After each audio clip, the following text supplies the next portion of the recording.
সরিষা ফুলের ক্ষেত পছন্দ করেন না এমন মানুষ নেই। শীতকাল ছাড়া এই সরিষার ফুল দেখা যায় না। তাই আমাদের প্রত্যেকের উচিত শীতকালে একবার হলেও এই সরিষার ফুলের ভর্তার রেসিপি ট্রাই করা। এর জন্য একটা কড়াইতে সরিষা জিরে ফোড়ন দিয়ে এর মধ্যে পেঁয়াজ, রসুন আর কাঁচা ঝাল দিয়ে দেব।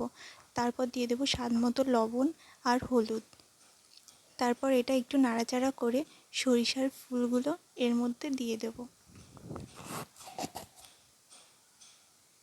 সরিষার ফুলের ভর্তা বানানো খুবই সহজ আর খেতেও হয় অসাধারণ।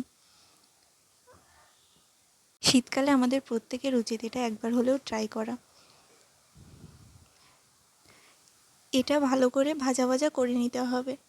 সরিষার ফুল দিয়ে একটু পরে জল ছাড়তে শুরু করবে। এই জলটা না যত সময় শুকিয়ে যায় তত সময় নাড়াচাড়া করে জলটা শুকিয়ে নিতে হবে।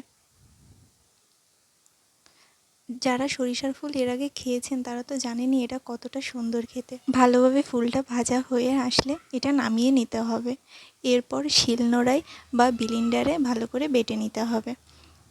তারপর আবার একটু সরিষার তেল গরম করে এর মধ্যে কয়েকটা কাঁচা ঝাল দিয়ে এই সরিষা ফুল বাটাটা দিয়ে দিতে হবে। আর এর মধ্যে দিয়ে দেবো 1 টেবিল চামচ পরিমাণ শুকনো ঝালের গুঁড়ো। আর একটু ভালো করে নাড়াচাড়া করে নামিয়ে নিলে হয়ে যাবে আমাদের সরিষা ফুলের ভর্তা। ভিডিওটি ভালো লাগলে লাইক, কমেন্ট, শেয়ার করে দেবেন। ধন্যবাদ সবাইকে।